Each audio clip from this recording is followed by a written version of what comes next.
Welcome to the Crash Chords podcast. Another week, another podcast, more music. And there's Hooray. much rejoicing. I'm in possession of John's hat. Yes, it was stolen by a dastardly thief. That I don't is know me. that I could quite call Steve dastardly, of all things. Really? Because My I hat thought is- that was a really awesome descriptor. I mean, dastardly. All right. So out of date now. We I get- love okay, out of date fine. words. Okay. Just an okay thief. I kind of saw it coming, and He's a mediocre thief. Oh. he yelled out, "I'm taking your hat now," Oh. which is not very thief-like. Go all or go home. Here's your hat back. Fine. Well, thank you.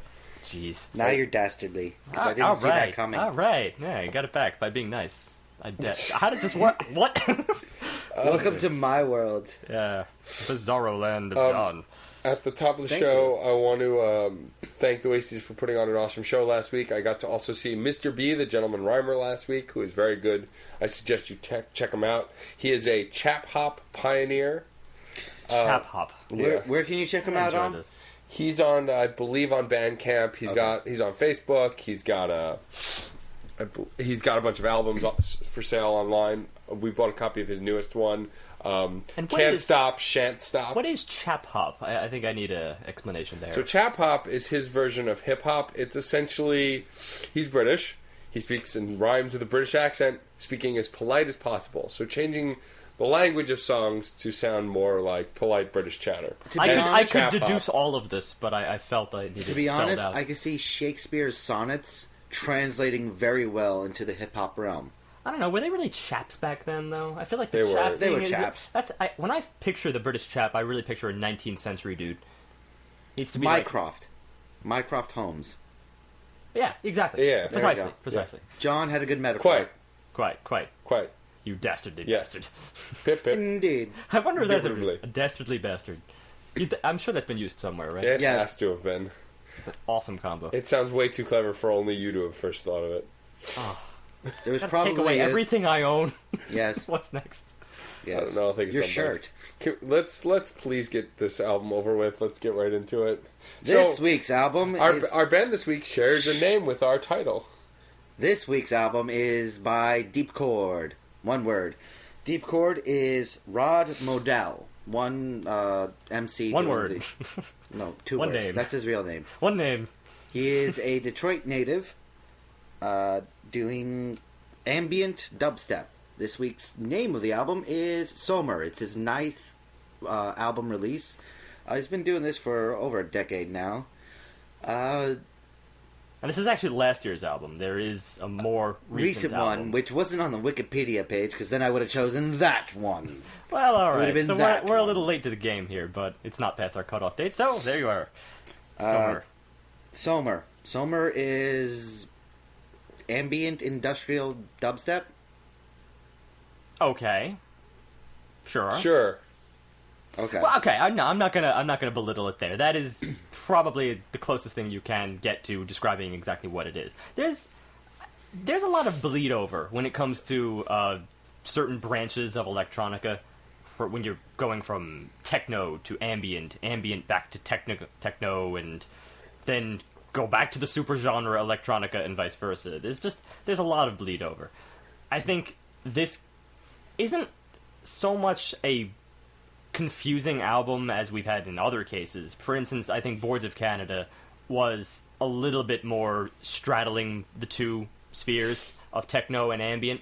This, I think, is really closer to ambient, if it wasn't for that straight-up backbeat that is pretty much present in almost every single track. That is Almost present. Not pretty much, it is. annoyingly so. Yeah. So that, I think, is one of the only reasons why you have to bring it over to techno. But if you... It's just this perfectly split down the middle in that regard. You take everything else, aside from that beat, and that is ambient. Yeah. So... This album is an hour and 14 minutes. 90% of the tracks are 5 minutes long. There are 2 7-minute songs. It's... Tell us what you really think, Matt. I'm struggling with this. I'll say this. It leads up to the... It makes you believe in the name Deepchord. So this band essentially specializes, seemingly just from this album listen, because I don't know their previous work, in a very ambient kind of mellow sound. There are some pickups later in the record, but most of it is pretty much the same steady backbeat beat and sound effects, but to give off this very ambient, backgroundy sound. It's described as being a combination between early 90s German ambient dubstep with the more Detroit roots of techno, which is where some people will actually point to the origin of techno. Well, I'll give you this, John. I appreciate this suggestion, surely for the purpose of not jerking us around in the techno field. This is very straightforward. Yeah, this isn't something straddling like what we were doing with Boards of Canada, where Daft Punk. This isn't something that's straddling multiple spheres. Exactly. This is really entrenched. Electronica, definitely. Yeah. There's a lot of it out there. It's a very big genre, and there's any number of stores you can go to actually devoted towards this kind of thing. For some reason, a lot of people like hearing it on vinyl. Techno is a very popular thing to hear purely on vinyl. I something about the bass, the way the crispness of the bass, and I could envision that based on the bass in this particular album here, almost in every single track. It's sort of this muffled sensation. I could hear that sounding pretty good on vinyl. I kind of wish I had heard that version. Yeah, well, and I'm also sure with vinyl, as always, that on that first listen, it's the best quality of audio you're going to hear. It's always that first listen on it's a the vinyl. most authentic, yeah. Yeah. And before we truly jump in, I want to say one thing, and that is I really enjoy this album. But like my compatriots to the sides of me here, I'm going to do a lot of smack talking.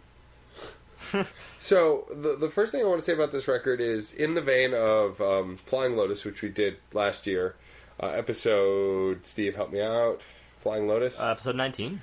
Thank you, Steve. The human encyclopedia of our back catalog. It's going to be very hard to talk track by track with this record. We can discuss the track titles, but beyond that, they all sound very similar, at least to me. There are very minor differences. Well, this is the any. fascinating thing, because it's not as if we haven't done, perhaps not to this extent, but it's not as if we haven't done soundscape material before in terms of review, and that's why I appreciate this choice of album here. But the thing about it is that every single track name, when you get a soundscape, you want to relate that track name, that title, to the mood, to the general ambiance of what's going on. So, for instance, you have track names like, and I'll just throw out a few of them in advance here, Aquatic, Cruising Towards Dawn. These are very vivid things up front, just as titles. You expect to hear that or to feel it. And this is one of the few albums where I really felt like I was kind of straining to accept that based on the title. Of course, the titles themselves could be completely irrelevant, or there could be just one interpretation amongst many interpretations, because the music itself seems to straddle the safe route. It could be anything you need it to be at that particular moment, is why impressions are going to vary from person to person considerably. It's very impressionistic. It's very much, you're going to get what you want from it. Like, I don't know, for me, this record, it was very repetitive, and I didn't really get a sense of individuality between tracks. And also, I'm going to take the Steve stance for a moment, only because Steve says this a lot, especially when it's noticeable in bands. There is not a lot of originality in this record. I feel like I've heard this before. Bits and pieces elsewhere, but some of this sounded like the industrial that Nine Inch Nails has put out.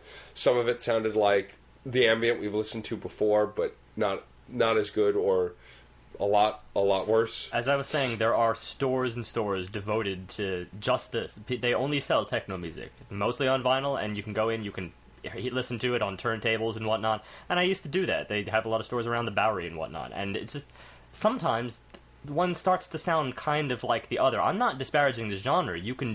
There's brilliant techno music out there, but when you get immersed into something, you almost start to see it in a uniformed fashion. I just feel that this is an example of something that really isn't trying to jump out on a stage, And flashing colors. We're not going to go track by track on this because it's this is more the Flying Lotus route where it's kind of hard to go track by track. There really is no need for these songs to be in order. That's a major... there is no arc here at all. There's no beginning end. Each of the songs really is a contained unit when it comes to the overall theme. Yeah, there's no major connectivity. And with that said, there is one big thing. One little thing that connects them. We start off with Glow, and I really enjoyed Glow. I don't know what it is about this album, but I really got hooked with a lot of the ambience associated in this album. And Glow did a great job of throwing me into a zen-like mode. It was warm. It was... the beat felt like a heartbeat. I found myself regulating my breathing with the song. It was a great experience. And this phasing and looping and beat work that they used here, they also used in track 5, Beneteau, where they really kind of reimagined Glow, but added an increase in pressure and an increasing industrial sound to it. And those two tracks I really did connect with in a very, very powerful Zen state. Alright, well, I'm going to take your point here. First of all, you said that this is one thing that is sort of a unifier, the Zen-like thing. I actually think there's two things, but I'll start off with that one. Because on the whole, I do agree. Because I noticed that most of the patterns that you find in these tracks are very non-invasive. What I mean by that is that they neither tense you up, nor really engage you. It's one of the things, a word that I really use a lot for situations in which I feel very zoned out or in the mood, whether it's Zen or any particular mode, is hypnotic. I describe it as something that makes you feel completely hypnotized and drawn into the world. And I wanted to use that for this, especially considering it's all instrumental and there's very little changes, just subtle tonal changes over the course of these tracks. I wanted to consider that, alright, that probably is trying to reel you in, and yet I felt I couldn't use that term. I just couldn't use hypnotic because I started to become aware of those patterns themselves, such that you're too aware of it to really be immersed. You find that you're back in your room. You barely even notice you have your headphones on. At least this was my experience. In that case, that's why I chose the word Zen. And for me, when I'm saying the word Zen, I'm talking about a mind focusing of ignoring the outside world, but focusing on a particular idea, a particular thought, and making it the whole of your being. That's what a lot of meditation is. Not just to clear your mind, but to focus on one piece. That's a major component in a lot of meditative exercises. You focus on your breathing or a single object, and you eliminate all other things but that one. Well, I'll take your point in as much I should probably distinguish the terminology here, hypnotizing as well as immersion, because they really are kind of two different things. I was running on the assumption that, of course, if you're hypnotized, you must be immersed, but maybe that's not necessarily the case. It's not. So... And you can also be immersed and still be aware of your surroundings and not be hypnotized as exactly. well. So it's an interesting point to raise here, where I can kind of see what the artist is doing in that case. I mean, I agree with you completely, Steve. I didn't feel hypnotized at all because I was so aware of the things that became annoyingly repetitive. I mean, first of all, the backbeat across the whole record is almost unchanged. There are minor variations, but more or less, it's the same frickin' backbeat. And I know I'm the first... That's not true. It's the timestamp that is completely unchanged throughout the album. And I think that is what actually, at times, can cripple it, but does... Well, you mean the overall rhythm? Yeah, the overall rhythm remains the same. The beat does undergo various changes. There's a lot of differences in the beats themselves. But it's hard to actually detect. In such a subtle sense. But there is a lot of differences. It's nothing to speak of, though, in the end. I feel like those kinds of changes aren't enough to necessarily warrant different tracks. Maybe experiments on the theme or variations on a theme. So I could accept that maybe if you want to view the album that way, that's one thing. Yeah, for me, it was like I saw no reason for each track to fade out and then start a new track. They were all similar enough that I think if they had linked them together using that same rhythm to link it, it might have given it more of a cohesion than it had as individual tracks. Well, just going back, actually, that's one thing, and then also going back to what you said about just the beats themselves, the fact that they are kind of grating after a while. I felt that in many cases, I would have been more prone to being immersed in these tracks if it simply wasn't there at all. At that point, you completely remove the techno aspect. You're left with a true ambient album in every sense of the term, because the backbeat is really the only thing that kind of makes it techno. And that's everything else that's is what just makes droning. it dubstep. The droning that's itself. the major thing that makes it dubstep. Sort of, yeah. That's the dubstep element because it's just so steady. But the droning behind that's pure ambience. That's but I was just so. Also, the big problem with the way the ambience was is it felt like just a collection of sound bites at moments, and there was nothing to connect to. Like, I had no emotional reaction to the entire record from start to finish. I didn't feel really anything. Well, for me, there was a bit of a tug and pull here because some of that ambience I might have been prone to actually feeling something, and I'll get to that in a little bit. But I was pulled back by the backbeat. The backbeat wouldn't let me get immersed because, for instance, when you're in a zen-like state, often there's not a thumping in that regard. You know, it almost makes me feel then like I'm at a club. That's a bit of a different. That's a different mood, right. I think, when you're under anesthesia as opposed to getting up there and making. I think that has to do with the idea. Maybe I just accept the idea of that thumping as my heartbeat, and I can really just make it a part. Oh, well, then it would be anesthesia. No, but just truly make that beat work my heartbeat in concept, which allows me more immersion here. And I know there was one track that you did enjoy the intro, and that was Fourier. And that was track 6. Fourier, the wildlife organic introduction, purely done with oscillating tones. It's a good thing you brought that up because you just took away what I was thinking. But that was the one track on this album that felt truly organic.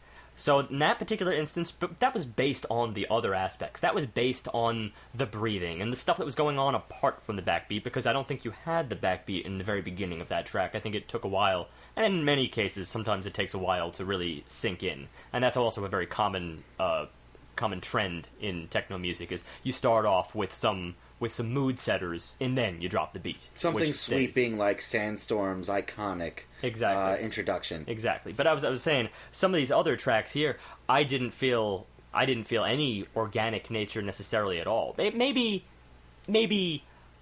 earthy sounds, such as, you get the aquatic element. There's other things where you get a sensation of air rushing by you. There was definitely this kind of feel of wind through certain tracks, or static. But I can't say organic to the extent that I felt a heartbeat out of that backbeat. That was to me very mechanical, and it drew me away from the organic potential, I think, of the album. That would have drawn me in. That would have been sensual, perhaps. That's also why I think industrial is a very proper term for here. It does have that grittier feel we tend to associate urban robotic with urban yes, ideas. And you're guiding me along here because that was the second thing I was going to mention that I would attribute to this album in terms of arc.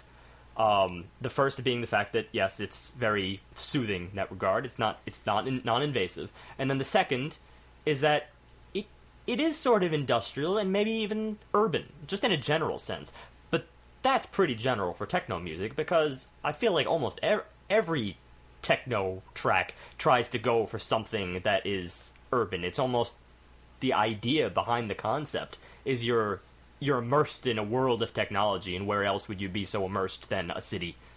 How about this as a proposed idea? I'm not married to it, okay? So don't jump down my throat, go, no. This is sort of like a robot future or robot existence, a robot world, a truly industrialized nature. We have conceptually the ideas: spring mist, aquatic, wind farm.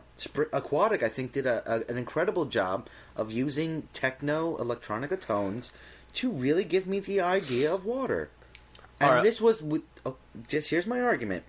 It was three main aspects of this song: were in the forefront. There was some higher oscillating tones, which I felt represented the sea waves. And I really saw this later on in the song as it started to feel like it was crashing upon the shoreline. Your deep tones really gave a great imagery of the just straight flow, the currents of the deep waters. While that heavy static work gave me that kind of abrasive feel that you would associate with salt water, with the rusting nature, with the damaging nature of it. I really felt that combination was present here, and it felt like a mechanical ocean. Well, I'll give you this. There is a strange discrepancy between those two spheres. Of course, I just described that I'm feeling an urban environment through the music alone, when every single track title seems to hint towards something that is a little bit more rural, a bit more pastoral. So yeah, I'll take your point there, that maybe there's some kind of attempt to feed a medium that is usually used towards sort of an urban environment and try to achieve something pastoral by using it. I take you there. I'm not sure I get the whole robotic. Well, no, that's what I'm saying. That's just a little too vivid for this. But I'm saying it's sort of mechanical nature in aspects. I just think that there was this record, it's what you find in it yourself. I don't see any of that. I just didn't see anything that specific or focused in this. There were a lot of... I'm spitballing at this Well, that's the thing. Yeah. Why would you have something so mechanical to achieve something pastoral? I mean... Well, it's a new idea conceptually. You don't see that too often. It's a newish idea conceptually. That's true, and it is. Art is often about making you think in painting a ways your landscape brain here. wouldn't have normally gone to. It being ambient, it is painting a landscape. That's what it is focusing on. Take, for instance, Cruising Towards Dawn, track 3. I liken this to a photo of a speeding car, as opposed to an actual car speeding along. Like, this, to me, represents motion in a picture. And that's how I take a lot of this album. It feels like it's being painted with very broad strokes. You're getting a picture drawn here very slowly. Kind of a Monet. You're sort seeing it being made. You're seeing this impressionistic art. Like a Monet being where made. you have to like go out of focus in order to really see what the picture is. There's many paintings that he did where, they're so blurry, but if you stand back far enough, oh yeah, there's a boat there and it's going through a stream. No, I'm saying it's more like you're seeing the picture. Matt is not having this. I want it to be known. You're seeing the picture being painted in these songs. That's what you're seeing.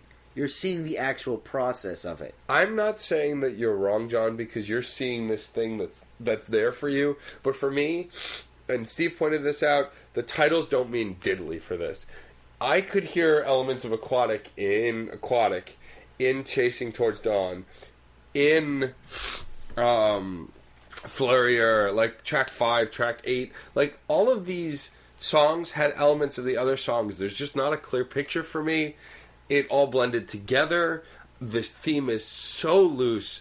I can't say that it doesn't exist, because this is very impressionistic, and you're as much putting from you on it as what it's giving to you. Hence, impressionist. I will really say lean that toward may Matt in be this regard. part of it, but I did also get a lot of these ideas without knowing title names.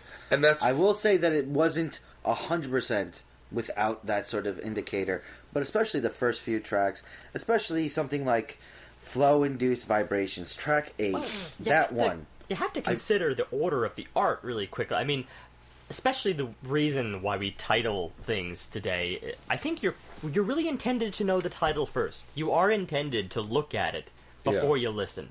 Granted, this may not be true in every single case, but just the fact that you even put titles, period, I feel like there's a point there in adding it. Otherwise, we would stem from classical tradition and we would just name things Sonata Number 8, Opus 12. That leaves nothing to be desired whatsoever. At that point, the music purely has to speak for itself. But in this particular cases, he placed the title there. I have to think that Aquatic is not simply accidental, or at least it is what he saw. It's what he felt. It could be his inspiration from this he saw something aquatic. He had the idea of aquatic, and this is what drew from it. Right. This is where he's stemming from in the inspiration of these songs. Right. But I feel like there's a little bit of force feeding in this way. Well, I will agree with that. There are a couple of songs, Aeronautics, Spring Mist, and Amber. Well, no, not Amber. Aeronautics, Spring Mist, and Gliding. 3 songs that I really did not see any connotation between the two. Right. It's really difficult with some of these tracks, and I lean toward Matt with many of the others. Just for aquatic, I could superimpose that with Glow or with Cruising Towards Dawn. I could listen to that track, listen to Cruising Towards Dawn, and I could think, okay, well, this kind of sounds underwater. Hence, switch the titles. Oh, that could be called aquatic. I could listen to Glow, and I could be like, oh, that kind of sounds like I'm seeing a sun in the background, which, after all, is what Glow is. So all of these, it just seems so pointless in the end. It's too interchangeable. So much that it really does detract from originality. Honestly, one of the biggest things this album's individuality. One of the biggest things this album has actually given me is a want to re-listen to Flying Lotus. I thought the same thing. Because I was very hard on that record. And after hearing this record, I realized, oh, wait. Maybe there's... I mean, I don't want to say worse. It's relative. But there's... I don't know. There's this thing where I feel like this album just doesn't give enough. And Flying Lotus... Gave too much? Yes. I understand where you're coming from. I don't think it's just because of this album, but we've listened to a lot more electronic music since Our then. critique of Flying Lotus was almost purely based on arc. Yeah. It was based on the fact that, yes, that was its big flaw. There was so little cohesion. It had no arc, and cohesion you at could all. probably have just reversed the order of any of those tracks there. You can reverse also, some of the parts of those songs. Yeah, the parts of those songs. But that's the thing, is that I found myself really wanting to like a lot of that, because it is kind of in the same vein, and that was shamelessly urban in style. You know, that had that's quintessential techno as well, I think. But maybe I think a little bit more creative. Yeah. I think he was offering a little bit more to the scene than what is here. I'd be as bold to say is a lot more innovative and experimental. This is just... There's a difference in the way that I think the two artists' minds work. Oh, absolutely. The thing with Flying Lotus is that his was more in a sporadic sense. I feel like he was jumping... so many ideas were coming at once, and I think the real flaw in the end was really putting them together. So that when you're judging a track... Yeah, well, what am I judging here? Am I judging a track, or am I judging 16 bars? Because for those 16 bars, damn, that was awesome. But you have to judge the track in the end, right? But still, it sent me through a bit of a journey, or at least eyebrow-raising over the course of it. And here, I was never engaged. Not at any moment in this record was I engaged. Was I emoting or feeling anything? This album didn't make me think. Well, let's hold off a little bit. But that is something I want to talk about. That's not what he's going for. He's really not going for deep engagement. Yeah, that's where I want to... He's not going for deep emotional connection. He's not trying to get your blood pumping. What you're talking about not finding is not what he was trying to... Wait. All right. Because there's something that John said. Blood pumping and not getting you engaged, they're not the same thing. You can be engaged without moving or even thinking. You can still be engaged. Engagement is a being...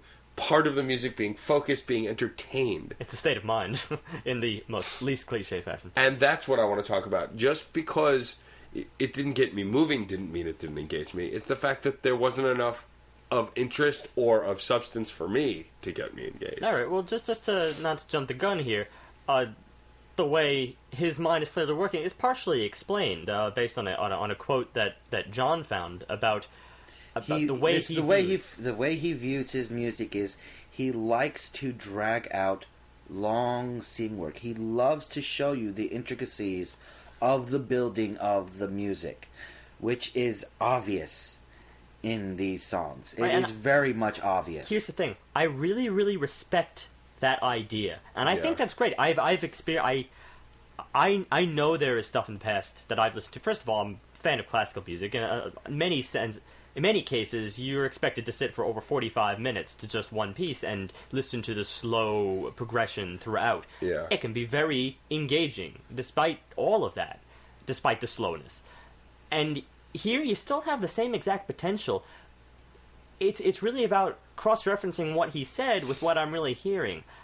I can be patient. I could be extremely patient with listening to music. The problem is that I just didn't hear the resolution, the next phase, the next... None of that was really present to me. It seemed more like a still life, and even you agreed with me with that. Yes, it does feel... Well, this is very minimalistic music. Yes. That's one thing obviously. that has to be shown. Well, there's barely... Even the most complicated songs on here, which I think Flow-Induced Vibrations is probably the most complicated, and easily my favorite song. It was a weird tonal work, for me, extremely enjoyable tonal work. It felt like fast-forwarding around a moment, I put it. The still life of the person with life flying around them. This is flow-induced vibrations you're talking about? Yes. I'll give you this, that it was definitely a little bit more of a vigorous track. But... It was still minimalistic. It was still... Well, of course. Yeah, you have to understand that the variations we're talking between these tracks, I think, are within a reasonably small margin. Mm-hmm. But within that, I definitely felt it was a little bit more vigorous than the other things. So, and I love of course, the same. What I just said about the tracks and what he probably, the way he treats his tracks are probably also the way he treats the album. He wants you to go over an overall arching arc that is very slow, very gradual from beginning to end. Right. So when you consider where this particular track falls in the album, it could be kind of your climax, falling about 8 out of 13. This is when things are probably at their most intense. I can see that, but it's just a little bit too subtle for me to completely buy into it. And there's also the fact that you're saying this is the most intense, and truly, this is still, by standard, not an intense track. No. Yeah. There's no intensity. This is why... Intensity is the wrong word. Yeah. This is the culmination. I can't even say culmination, because it's still not that different from the truthfully, other this tracks. is not my favorite track at all. If I had a favorite track in this album, it would probably be the last. The last, for the sheer reason that it had the most engaging drone to me. Wind Farm. It was a bit more introspective. The echoing reverb. Yeah. It was less safe. As I said, the whole non-invasive pattern of this whole album. The last track seemed to raise the bar a little bit. I would agree that it was definitely a little bit more of a departure from what he was doing in a lot of the other music. It was... You heard the other records? On this album. Oh, in the album. Got it. I'm speaking only of this album. Yeah. I have heard a lot of his earlier stuff, but I'm not super familiar with it. Got it. It was using chime work. It was using that echoing reverb, which gives you an obvious wind feel. This one was wind. Yes, that was more apparent. And it kind of gave you the ideas of rolling fields with swaying stalks of grain. I mean... Yeah, such that became my focus instead of the beat. And that was a success in of itself, considering the tracks prior. But, man, we'll talk about too late. Well, also, we run into that problem all the time, and it has never been quite so bad as, wow, the last track. On an album where every single track is 5, sometimes 7 minutes long, this is as an overall track length average, this, I think, is the highest of anything we've listened to. And I love long tracks. I can completely zone out to tracks in the upper single digits or even double digits. The problem is, of all the things, to make really, really lengthy, it had to be this. And also, all of these tracks are fairly long. Some of them, it just felt like, to me, there was no reason for certain tracks to be 5 minutes. Because by minute 3... You get the gist. Yeah. You'd already known how the loop was working, and that other 2 minutes didn't do anything different, didn't change, didn't vary enough that it needed to exist. That's why, to some extent, I will agree with you on a couple of them. I won't say for all of them. The universe is a hologram.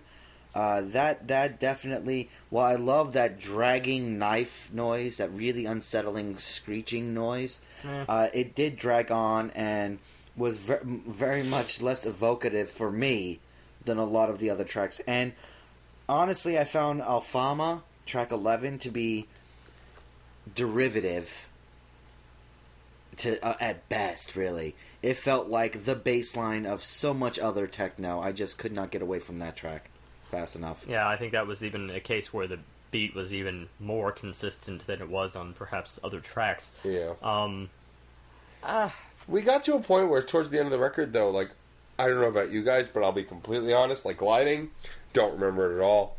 It could have sounded like the rest of the album for me. Like, we were talking over it, and I just, even the first listen when I was listening to it by myself, I was zoning out by that point, but not in the, wow, man, it was the kind of, man, I don't want to listen to this anymore. And that is why I knew this was going to be polarizing, because I knew that I was going to just see things here that you guys don't, because maybe I'm attributing depth here that doesn't exist, but I know I'm not the only one. No, of course not. There are, Sure. to be honest, this fan base. album got some pretty good reviews within the techno community, so I know I'm not alone here. Because in Gliding, I really like the dissonance that the play of the beat work created. In Amber, I found the bass line and tapping to create a great duality that gave me the idea of an empty midnight street with rainwork and oil slicks. Well, there was so much imagery in some of these songs that I look at it from the outside, see you guys looking on the outside in, and I know I'm in the album. And you guys, I understand why you don't see it. I just can't believe you don't see it sometimes. Yeah, but it's weird, because I know. Alright, I respect the position you're coming from, and it's I don't know, it's kind of a bizarre thing. This album, I would like to apologize if there's any little thing I'm missing within the ilk of the techno community. In terms of a basis of judgment, but I'm just simply not looking at it that way. I'm looking at it bare bones objective. And there are certain basic things that one would look for in a track, or an album. And I think engagement, I really have to go back to that word. I mean, well, that's the difference, I think, also here, is that John's in a similar position I was in the Everlast review. It's just one of those things where sometimes groups of people will find something in an album that others won't at all. You know, it's exactly what John said. I said on that review, I had played the Everlast record for a bunch of my friends, and they loved it. They thought it was as great as I did. Right, and I'm not trying to standardize anything here. Yeah. As if like, oh, this is what music should be. No, of course not. That's not what this is about. All art is valid. I truly believe that. From We the bottom do of my have a heart. level of expectation that things We should have expectations reach. based on opinion, and we Right. said from the beginning that this is all opinion based. It's just, you know, I'm mentally working this through, and I come across, okay, that's one thing. Engagement is something that I think I can confidently say a lot of people are looking for in track, but not in every case. That, after all, is just one thing. Right. It's a big thing, but it's just one. The other one that maybe works just opposite it is mood. Yeah. Mood may not always be engaging in that way. It really is kind of... It's not working in your frontal lobe, it's working somewhere in the recesses. It's putting you in a frame of mind.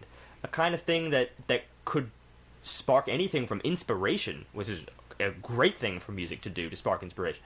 Or perhaps make you relive old memories that you want to relive, and maybe memories you don't want to relive, but either way, it's cathartic to do so. These are great things that mood music can do, and that may not necessarily be engaging in the same way I said before. Those are two things. I'm missing those two right here. Yeah. I'm not in a mood necessarily, not a definable mood throughout it. It's just a little bit too safe for that. And I'm not engaged either in the musicality of what's going on, because it's just too safe. So it's failing my two core tests. It sounds That's like... only me, but I feel like I'm not only one in that regard. You sound like you're very much wrapping it up at this point. No, I'm not wrapping it up. This is there's little things to say about the musicality here and there, but that's you just know what? where You're I kind stand. You're kind of describing it about. You're making allusions in my mind of the white canvas with the red spot in the corner, which I decried as, how is that art? And I'm going to take a little bit of a hypocritical stance right here and say that's kind of why I like this. That's kind of why I like this music. Well, While visually I won't be stunned by it, but auditory, I'm really able to connect. if I've gotten you to view your own hypocrisy, then I think Yeah. we've definitely achieved something here today. So this is not for naught. Yeah, I did not realize it until just now, but I am a minimalistic hipster fan. I guess so. Oh, brother. There's the I want to like this album on so many levels, and I thought that as of the first track itself. As soon as I felt the zone of what this was going for, I thought back to your little comment that this was going to be polarizing. At that time, I had not listened to it, and I actually thought I was going to be on your side. I really did, because I might be coming more from that standpoint in terms of minimalism.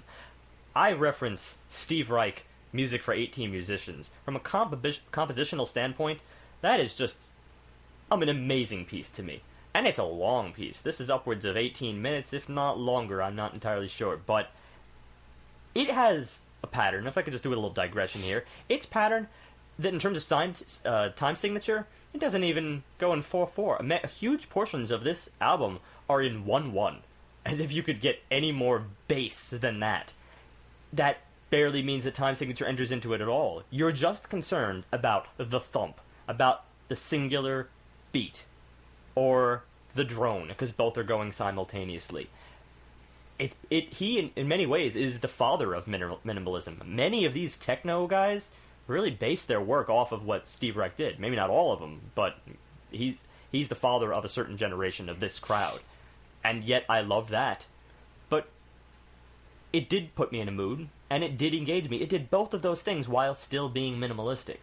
So I simply can't say that those are mutually exclusive. Well, they're not.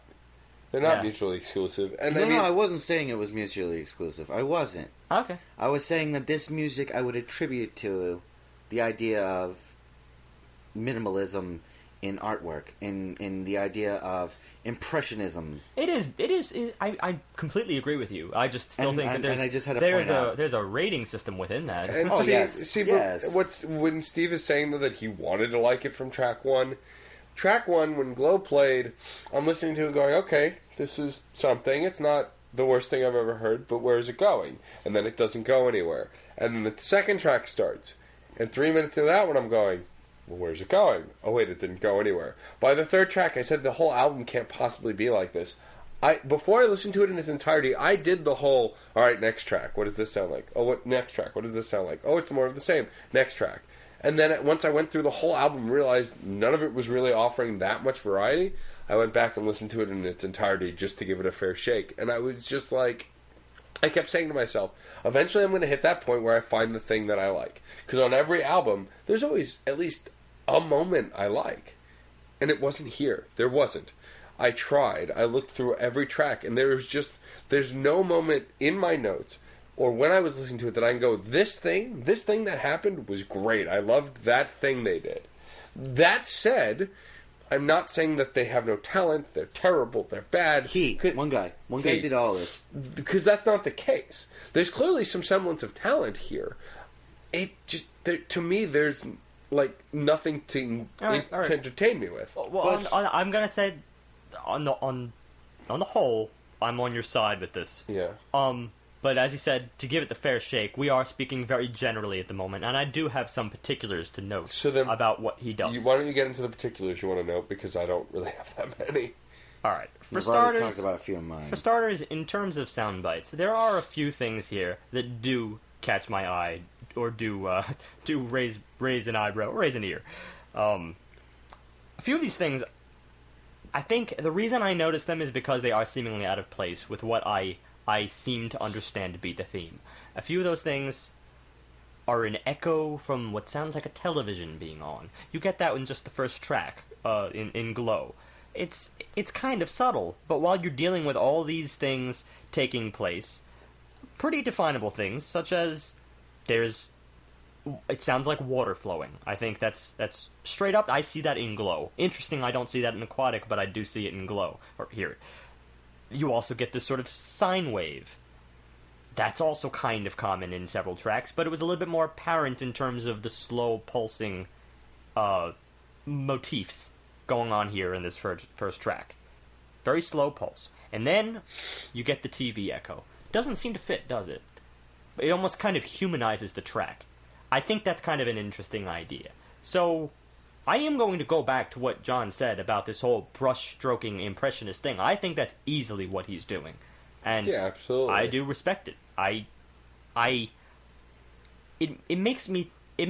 does make me think. I'm going to say that much better. I won't retract it because I never said it didn't make me think, but I think you pretty much said it's not really, Matt, you pretty much said it's not perking you up in that regard. Well, the problem is, I think, I'm not denying that those things are there, because you obviously heard them, they're there. I think the big problem is, for me, is that I can't find those little nuggets of good because I was so distracted or so overwhelmed by the beat or the tempo being so repetitive that by halfway through the album, if those things were there, I couldn't get past the stuff that was driving me bonkers to notice. And sometimes that's enough to make you not like something. I feel that repetition was to drive home a point, which is we talk about so much music and the progression of the soundtrack, the progression of the album, where it goes to. Here, I'm seeing there's not supposed to be a progression. It's more of a crystallizing moment. It's more of that instant as opposed to a timestamp, as opposed to a past and a future. It's supposed to be just the moment explained in music. I agree with that. I'm going to take this abstractness a little bit further because I think, artistically speaking, even though it can be grating at times, but I do think that was the point, the backbeat is kind of that monotony of life, how often you do sort of zone out on things that surround you. I think that's a pretty reasonable artistic choice. Yeah, and I'm not denying those things that they were intentional. Right. I'm just saying I don't think they were great. I feel the need to point them out. But I'm not disagreeing that there's an artistic talent here. It's just not really doing it for me, and I don't know that it's that great. But the intent and the fact that he had this clear vision is great and very apparent, because if that's what he's going for and going to convey, he did. And if that's the goal... I'm kind of looking back on this, and I realize what Steve felt like during Goldfrapp. I really do understand where you were coming from. That how we couldn't possibly understand what he was understanding, yeah. Yeah. I have to say, I honestly thought pain. that was... Oh, thank you. But I feel that was a little bit more straightforward, but apparently it wasn't. Either way, I still thought that there were certain things you could say straight up, such as she had a very beautiful voice. Which she I did. think that was pretty obvious. Yeah.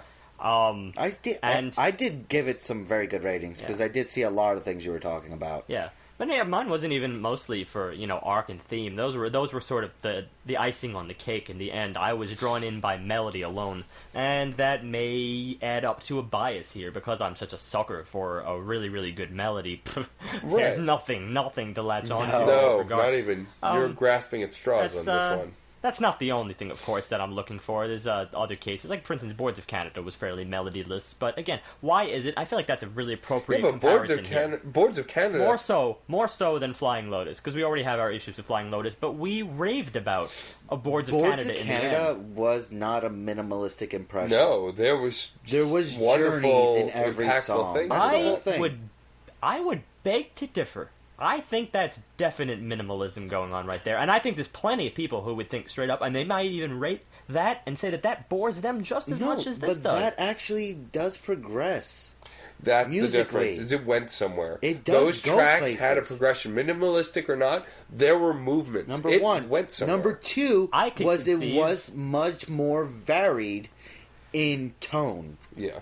Track by track. Absolutely. That's the other big thing that was just so great about Boards. There were so many different takes just on the theme work of the communication idea. Well, this has turned into a much more provocative discussion, because when it comes down to it, I think you're just raising the question as to whether, in the end, rating music or liking music, period, is all about whatever you ascribed or how well you're able to attribute a theme.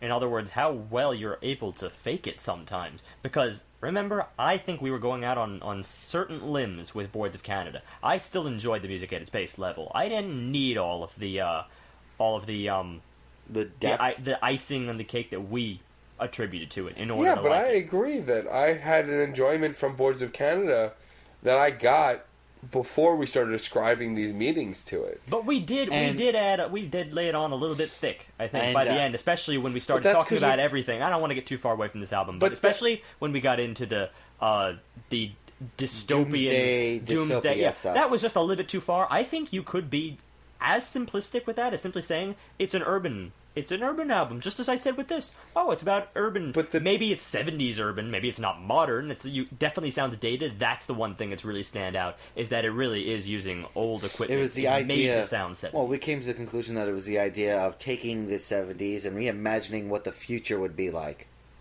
Yes. Musically. Yes, exactly. Like it was. But that's why we raved, because it was. Even if we only took that from it, that's a beautiful concept. Okay, granted. But we could have stopped there and could have been... We could have stopped there, but there was so much other stuff that I ended up But the seeing difference that you is ended up also seeing. there was so much... I get the sense we're not willing to go far enough with this album. I was. I disagree. Then you need to continue, John. There was a extreme level of imagery in the chord work for me. I did see so much representation of so many different things in just the basic oscillation and tone and deep tonal work in so many of these tracks. It's so difficult to describe and ascribe things to parts of this song because it takes such a long time to create the idea. But talking about flow-induced vibrations, it felt like a slow-motion shattering for me, with the fast-forwarding, the backwards. I guess I could call them V sounds. I have no idea how else to attribute to them. They were falling backward Vs, just the intake, and. Yeah, I think it really was actually playing something in reverse. That's a commonly used soundbite, and yes, it was used. It can be provocative. It always sounds abnormal. You're playing with time itself. And it's it's coupled with some other heavy crystalline chime work that I just fell in love with. That's just one track. Cruising Towards Dawn, it was an amazing idea for me of acceleration in stillness that I just can't get out of my mind. This is one I saw in my eyes before I ever even knew the title of the song. I could visualize a Mustang, a Ferrari, in Nevada heading off towards a sunset. That's what I saw in my mind the first time I heard this song. For a song to be able to do that is astounding. For me. And there's just so many visuals in here. And especially after knowing the song titles. Amber, I mean, just the connotation that I found in Amber of a flashing street lamp in a gritty part of town after it rained, oil slick on the ground. I see all of this. I see a solo individual waiting at a stoplight or waiting to cross the street. All the stores are blacked out. I see this. And it's just so weird not just being able to see something like this and to know you're not getting it. All right. Well, I love attacking music on such a such a primal level. You know, the raw feel, the raw emotions that we actually get. Because sometimes we can get into technical land and then everything is just so clear cut. This clearly isn't. Just based on the varieties. But I'm gonna do that thing that usually no one should ever do, but I'm going to try to get into your head here. And I do kind of see what you're talking about with these tracks. I want to feel what you feel. It comes down to the fact that I just think I've heard that feeling. I mean, I've felt that feeling more with other music. I know that's a very painfully blunt way to say it, but I think this really does. No. This does come down to comparisons. Yes, we always do comparisons and all that, but this time I'm really just saying straight up front, it's been done so much better. That's Yeah, but we say that all the time for other bands too. There's no reason to sugarcoat it for this one. Oh, no. There really is zero reason to sugarcoat it. Okay, fair Because enough. we never do in the past. When we hear a pop record, I mean, look at someone like Hoobastank. We did last year. Well, you know what it is? We usually talk about it in terms of skill or overall composition, and this time I'm talking about emotional imagery. Maybe that's why it's a little bit more. I feel feel bad saying it because it sounds so harsh. Because it's almost like me saying, well, he just what he felt wasn't as strong as I had felt in other areas. It's the kind of thing. It sounds pretentious when you say it. So I do feel bad saying it. It comes straight down to his vision. You just didn't get. You weren't able to do that. If I'm getting the vision wrong, but if, for instance, I lined up at all with yours, and I did in, I feel like a very, how to say it, in a very freshman year sense. Mm-hmm. You know? Okay. And I think that just based on what you've described, I can think of several more bands that I would easily recommend you that would push you even further in that direction. Again, not trying to get into your head here, but it's a theory. It's just a theory. I may be completely wrong about it, but I bet it's possible. Okay. I would love to hear these albums. There you go. I really would. Yeah. So this really, of course, is extremely opinion-based. But if we're going to wrap this up, again, I think I've talked about enough specifics here. The real variations between these tracks, I think, and I hate to say it, but they do end up being a little bit irrelevant in the end because they're just too narrow.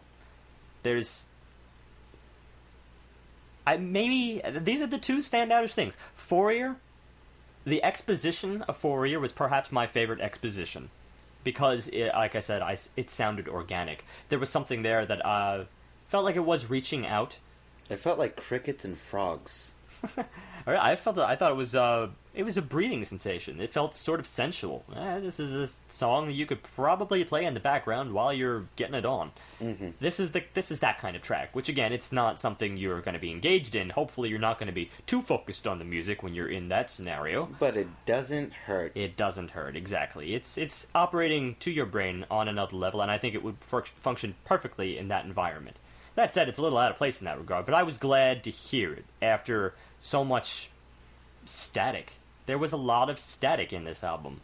There was a lot of moments where I know that he was trying to get a certain sensation or a certain vision across, but it was in such a removed, subtle way that I just couldn't feel it wholeheartedly enough. It's something you witness perhaps in a gallery, and you just keep walking to the next thing in the gallery.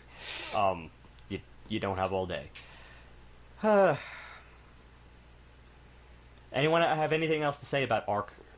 No. Or album Arc this time? Well, crystallized moments. That's my argument of what the it's arc is. It's so loose. So loose. This is not as far even as my arc. pick, but I'm just too afraid of giving this the not giving it a fair shake. I understand that, and I get that, but we've been reasonably and unreasonably harsh to so many albums. I just don't see why we should sugarcoat anything with this. I understand why John likes it, and I understand why he sees those things. It's completely my opinion. But this is something I cannot unsee. Which is fine. Yeah. But for me, it's just, I have no reason to be nice to this record because I think this was one, if I knew how to explain it, because when I do my theme wrap up, when I do the over arc on so many albums, you guys go, oh, yeah, now it's better. And I just can't do it with this album. Well, because this one, there's not enough to latch onto. Yeah. Those others, we have moments to pluck that we can grasp onto, whereas this, those moments just really aren't there. Yeah. So, do you have a final score, Steve, before I give mine? Alright, I'll just say this about the work and the artist. Especially after you reading me that quote about what he was trying to do in terms of it's really a great mission statement for minimalism, I think. That defines minimalism as a genre. Yeah. Really, really perfectly. developing something slow over time, it really does remind you to sort of pause, take a breather, appreciate life in a slow sense, which is just not the way everyone listens to music. A lot of people are very fast-paced about this kind of thing. I see where they're coming from, too, because, of course, life goes on, and you can't spend time on everything. Life is limited. It does end. So, for them, it's simply not a fast enough premise. It's not a fast enough plot. It's not a fast enough progression. So I really hate to bash someone who is exploring that aspect, the slower pace. I saw an interesting, I think it was an interesting seminar at some point about how the introverted mind and the one who removes themselves a little bit from society, for the type of person who likes to be alone, how they end up having the deeper thought. It's scientifically proven that often they're creating sensations, or they're creating being a little bit more inspirational just because they had the time to sit and think. Inevitably, that results in a slower art form, but that's the more provocative art form. But everything is a spectrum. Absolutely everything in this world is a spectrum. There is a limit, everything in moderation. I just hate to have to say I've been thrown over the limit by this. I've tried to give it the benefit of the doubt. I cannot give it the benefit of the doubt. There are bands that I really just even haven't liked what they do, but I still have to appreciate that they were adhering to an art form and doing it very, very well. Now, even though this is his own art form, it's too loose. It's too loose. In the end of the day, you need to deliver something, and this doesn't deliver anything to me.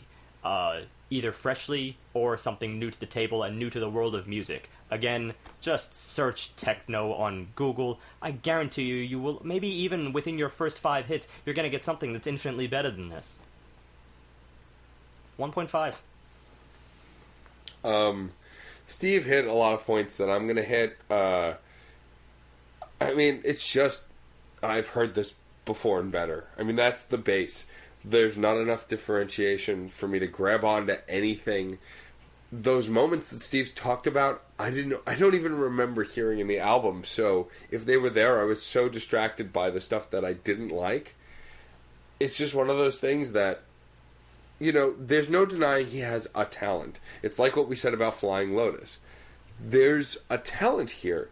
He clearly had this vision of making this kind of slow burn that was very open. The thing, though, about that quote is, to say something like that, and then it's not that there's this slow evolution, like he said. There's no evolution. I didn't feel this album evolved at all. There was no change, no. There were moments that were a little different, like the one song that we were talking about that kind of would have been good in the background while having sex.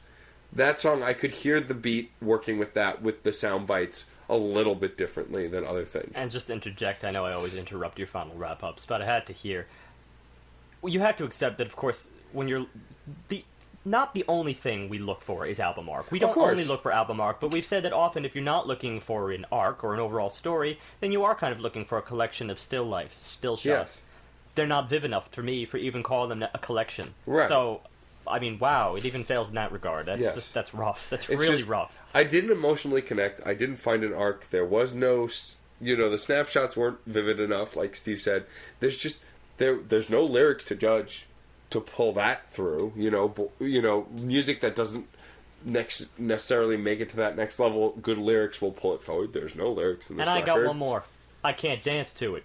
No. It's techno. It's rhythmic-based thing that I can't dance to. That's why I mentioned the sex thing, because some of the beats... Not that that's like a priority at all, right. But you'd almost expect, well, that would be the one thing remaining that often is a good defender for a lot of techno music, where anyone would chime in to say, like, it's not deep enough, it's not making me think. Yeah, but it's catchy and has a beat and you can dance to it. Well, that's actually a really great defense. You know what? As non-deep as that sounds, as... opposite of introspection as that is, that's but not everything has to be that's an incredibly valid point, and just even they wouldn't be able to defend this. It's just, it's so empty for me. And of course, we all know it's no secret. I rate very highly on emotion, though I've rated stuff better than average that I didn't necessarily emotionally connect with, or I overly emotionally connected with. I didn't connect with any of this. There was no emotional attachment to any song. I always can find one song I like on any record, even the records we hated. I think even the third Green Day record. No, that one I might have hated every song. Yeah, we did.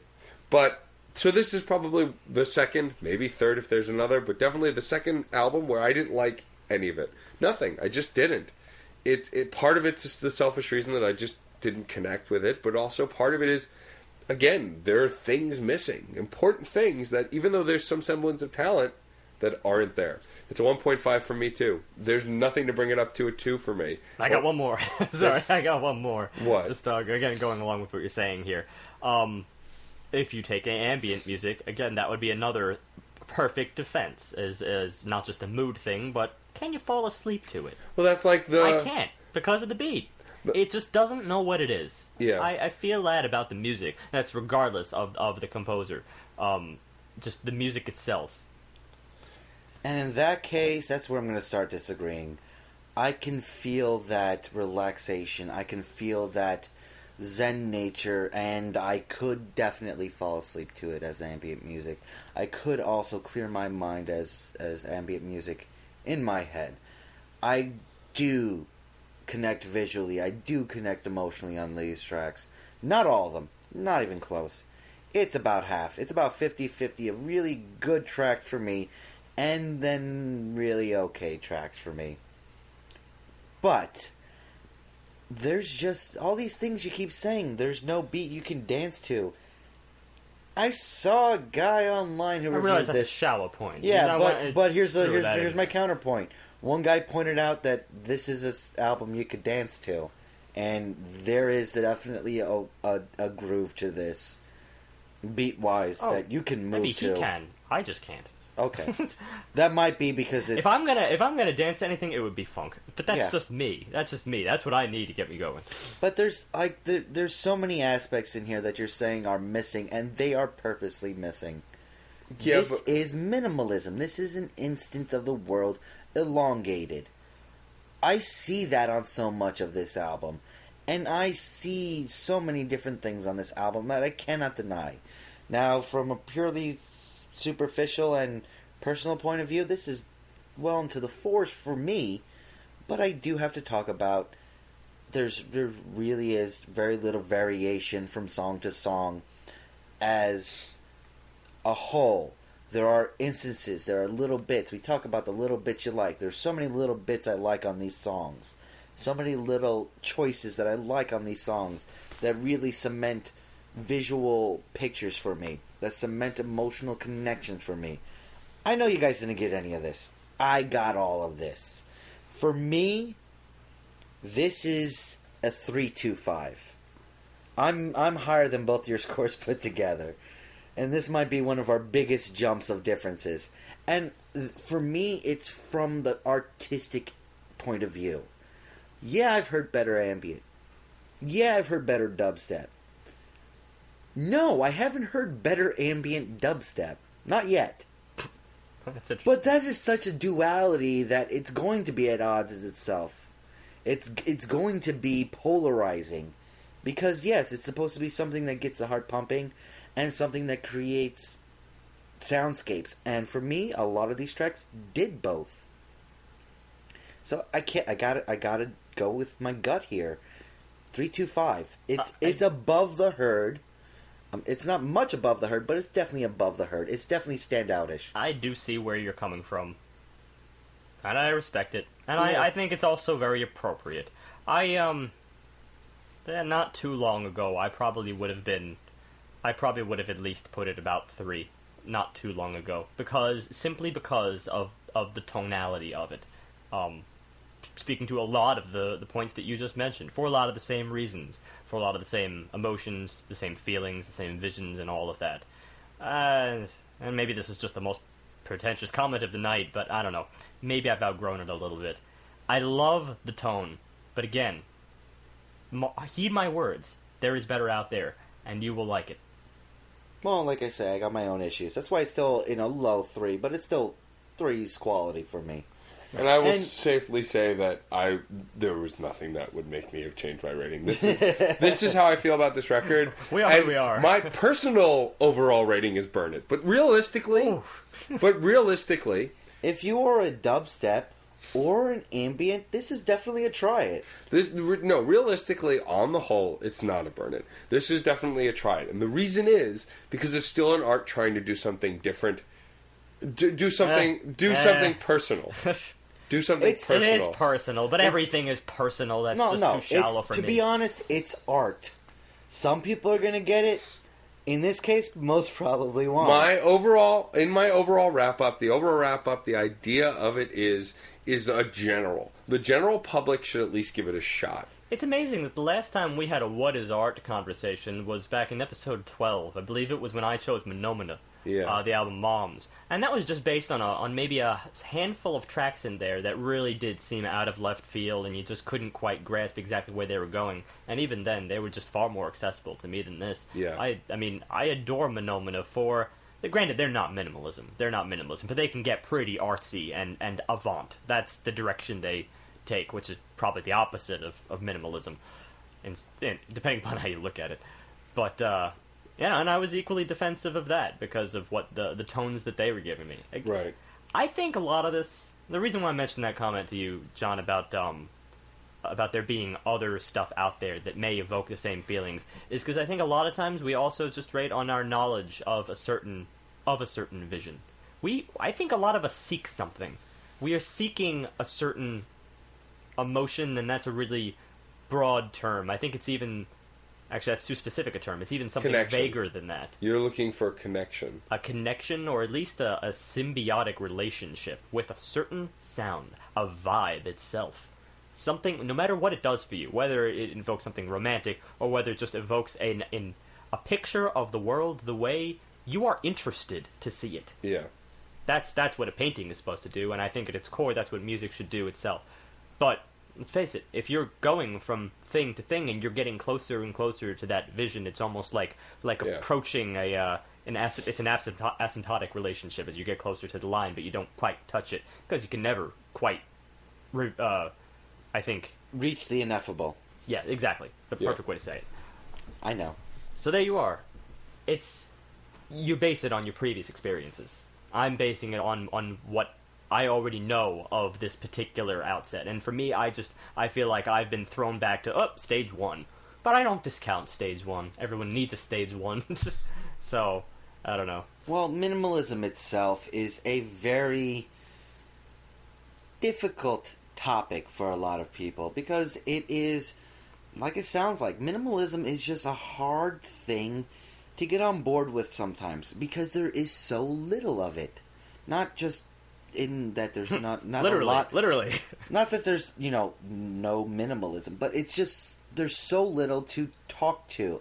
So you really have to take a point of view from the artist's idea to try to understand what a lot of minimalism, both visual art and auditory art, is. I'll also give this much credit. In many ways, to some, it's considered the harder art form because we're dealing with a society that's kind of inundated with tones. You remember that article we read about pop and how everything is getting louder? Yeah. They're actually jacking up the volume just to sort of grab your ear because fundamentally, you know that some of the pop out there, it's so thin in terms of depth that how are you going to make up for it? If you have a nice steady beat, well, just crank it up and you'll force people to like it.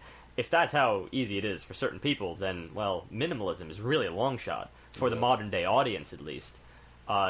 It's, as John said, a little bit too little. There's not enough there to grab them. But also in the web culture that we have now, there's a niche for everybody, and it has its audience, and people can find it.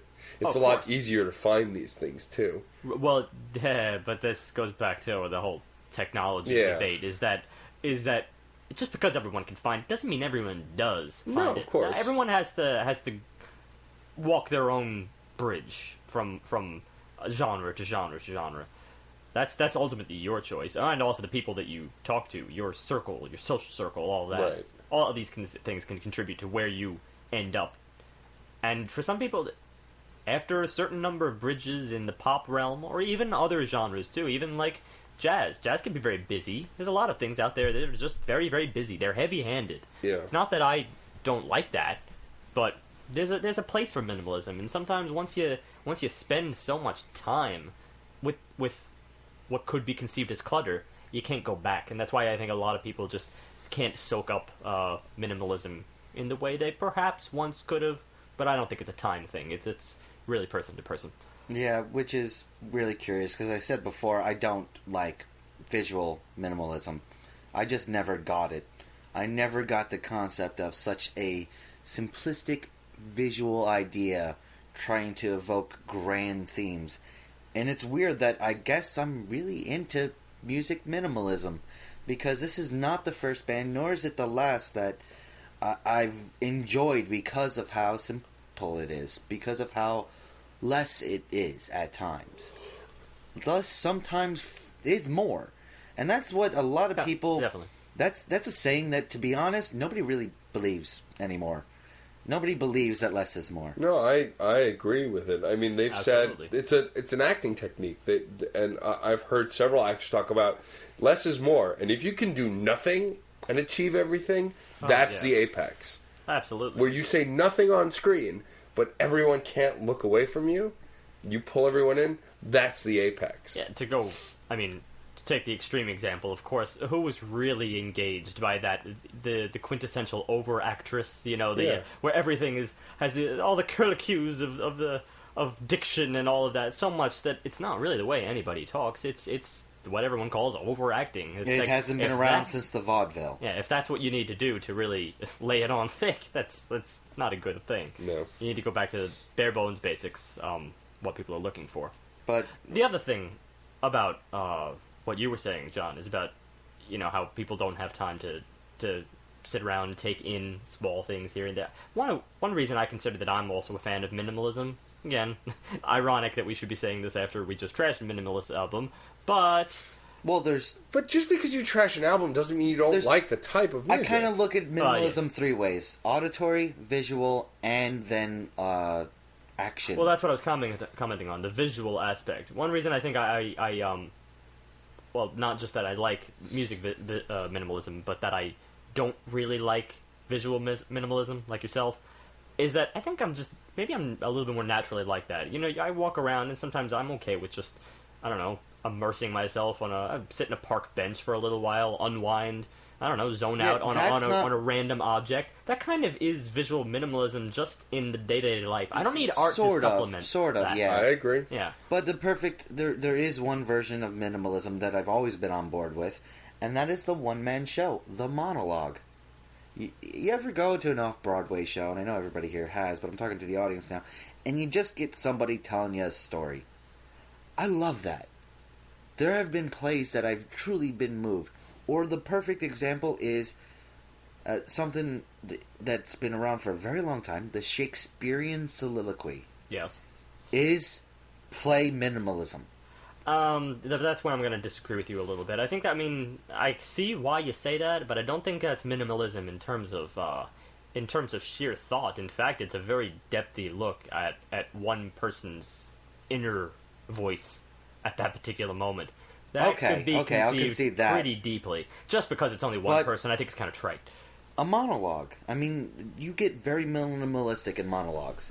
Very slow pacing, very easy pacing in the vocal work, which becomes sort of a hypnotic idea. And a lot of the one-man shows I've been to, the ones I truly love are not the ones with the high action, but the ones with a very simple story. A very slow-paced idea, and to culminate with it over the course of an hour and a half, 2 hours, 3 hours, some of these shows I've been to, is just at times almost masterpieces. Oh, absolutely. And I love that sliver simple idea. Yeah, that was one of the main critiques that you would find from critics that existed back in the 19th century, because you had this influx of plays that would come about especially over in Britain, these little operettas, or even beneath operettas, sort of, it was the poor man's play at the time, right? They would be really kind of cheap productions that would be put on. They wouldn't last that long. They're nothing that has really passed through time. They're nothing that's still performed at all. They were, your B movies of the day. They came and they went, but they were great fun for the family and whatnot. There was so much going on. It was all be ridiculously silly. Bring little people on stage and all the cheap shots that you could possibly cram into one single play. It was the definition of clutter. Just so much going on. And of course you'd have critics at the time completely panning these things as like, that's not high art, that's the lowest form of art, because you're just not taking the time to delve into the human condition, into pure raw emotion. It's all just so on the surface. That's all you ever got. I could see that. Of course, time and place. Sometimes you do just want a nice quick laugh. But time and place. Yeah, I think there's room for everything in this world on the whole. I think minimalism has its place too, and I do like it.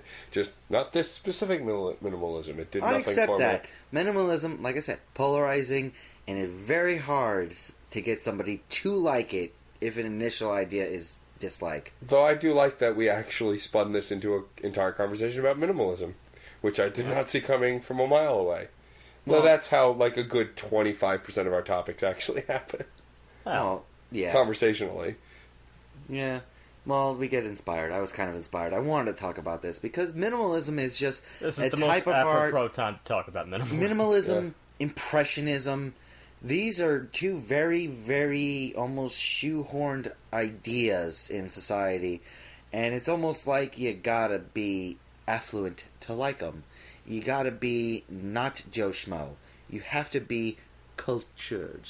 You have to be snooty in order to like these kind of music. And it's kind of a shame that I almost want to disagree with you there. No, but they have that kind of trope to them. I mean, yes, that's basically the case that I described with these 19th century operettas. But I don't know. I feel like there could be an argument to the contrary. On the whole, I kind of agree with you. Yeah, it probably is a high art kind of thing, but I would challenge somewhere out there. I would challenge someone out there to challenge me, or challenge John right here. He said it. Why am I saying myself? So yeah. Exactly. Bring it. Yes, challenge him and come up with something to the contrary. I simply can't think of anything at the moment. Me neither. Most minimalism does tend to come off a little bit pretentious. It's true. A little bit, and there's a little bit of a sense of that with today's work. Too. Yeah. Well, I want to turn that down a little bit because it simply wasn't. There was a dash. I will admit that. Definitely a dash. I'm not saying that it was littered with it. By the dash, I see what he's saying as it's sort of lightly peppered throughout the entire thing, because the pretentiousness, if it's there, is just the audacity to do it for the course of the album. That is the pretentiousness. Which is exactly what I'm saying. Yeah. Yeah, but of course pretentiousness is a relative thing too. And well, of course, it's all perspective also. I could easily think of bizarre art forms that I would love other people to jump on board with, but they would easily find pretentious. So it's all relative, no hard feelings. And when it's good, we just call pretentiousness chutzpah. That's it. Something to that effect. Have the balls to do that. In fact, that's I think how I referred to the Boards of Canada album. Tomorrow's Harvest, I think, was chutzpah to me. To be able to do that. Though, let's be honest, with those tones, with those 70s, 80s synth tones. It's the good kind of pretentious. to you. Oh no, Boards was good. You liked it. We all liked it. Of course. But yes. still to you and me, and coincidentally, Matt, it's neither here nor there. But then again, that one, I guess that's why I am, and I will be so much more in love with that album than it seems to be you two. I'm close to you, and I'm getting closer because it really, well, especially in today, in the light of today's. I did. So we're talking about Boards enough. I should reference, if you're curious about Boards of Canada, check out episode 54, our review of Tomorrow's Harvest. I do have one more question to pose to you. Do you think where do you think minimalism crosses the line? When do you think minimalism becomes too minimalist, too little? And I don't say today.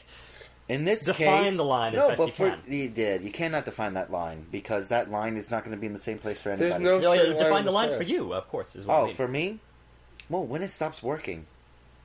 That's where it really boils down to. When you've gone too far, you've just gone too far. It's really undefinable, because it's not like, well, they added too much music, or they added too much of this, or they used the wrong tone here. Minimalism, because it's such the detraction instead of the addition of stuff, it's hard to say when you've taken away too much. I disagree. I have a line, and I can find it quite easily. And I know you said not to say today, but I'm saying today, but I'll explain why. Okay. This album defines when minimalism is too minimalistic for me, because there was nothing to grab onto. Even within minimalism, like if you're saying Boards of Canada is minimalist, which I agree, Yeah. there was still an emotion, or a feeling, or a tone, or there was something to grab onto that engaged me and pulled me in. Whereas this was just one full flat line of to me. Like, there was nothing that stood out from the I mug. have to say thank you both for saying this sucks to me. Like every time you focus the word. Oh yeah. Thank you for not saying a little bit of feeling not for there. No. Actually, the fact that you were present enough to keep adding to me made me feel better. Well, yeah. I mean, All you right. guys did the same. It was less attacking. I always try to do that. I did the same thing for Everlast. You know, I knew that I liked it for a reason that neither of you did. But essentially, today's album, the fact that there was just a bass line and there wasn't enough alteration or anything for me to grab onto, is when minimalism is too minimalist. Well, I feel like I've achieved something today here also, because after all, as I said, I did want to like it. I went into the outset that I wanted to like it. So essentially, what I've ended up appreciate it. proving to myself was that it is possible to fail my own criteria, or my own desires. exactly. Yeah. And this proved it. So pure objectivity Okay. in one. Yes, there we go. So let's start our episode wrap up. Why don't you give us our spam mail of the week? Because I did too much smarting today. John's not going to be able to talk for with 3 the days. art talking and the stuffs. The spam. Now, this blog looks to ampersand 1109 T like ampersand 1077 my old on ampersand x65 iotas on totally different ampersand x72 ampersand x ampersand e T2112 IC ampersand pound 098 U2 UT it H pretty ampersand T Choi Camp 65 colors By Everett Garland. Uh, a nice name. An actual. it was a stutter. The name's a stutter. Wow. No. It's Everett Garland. Oh, okay. It's a nice name. Why don't you just say "and" instead of ampersand? Well, I felt the need because the Because word. they would have thought the word "and," Yeah. which is And not the pretty same and, but it is an "and." but it's Yeah, an ampersand. but it's an It's a ampersand. symbol. It's an How did ampersand you- first and foremost. Let's get this straight. Yes, but it's not used that on the keyboard. Yes, but we always rate on something whenever it takes priority at that moment. And I just thought about last week's question mark by double question mark. I felt like that was a great delve into minimalism.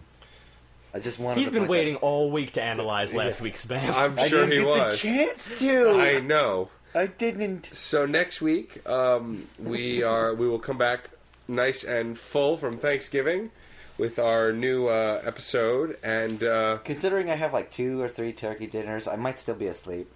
Putting that out there. Steve, it's Steve's pick for next week. So what are you bringing us, Steve? All right.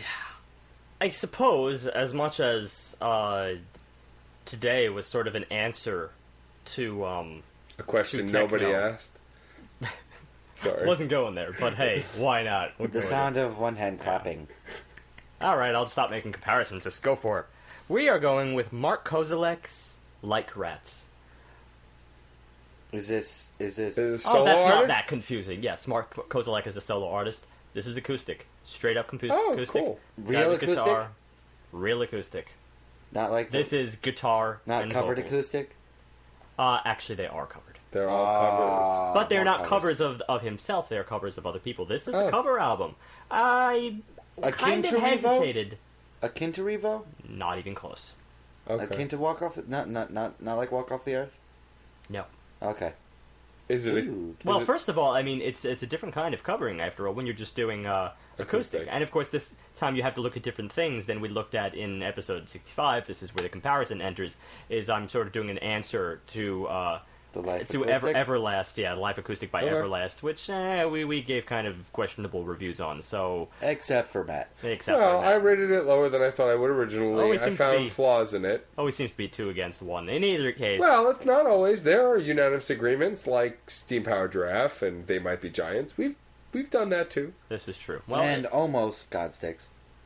and Almost Godsticks. Yeah. in this case, honestly, this comes down to vocals and lyrics, and I wish I could say lyrics because this guy is a great lyricist, which is why it's kind of a shame that I'm not doing one of his own original works, because this guy is he was in Sun Kill Moon, and he was also in Red House Painters, which are pretty big bands. Actually, they do sometimes fall under ambient. This is very soft, soothing kind of work.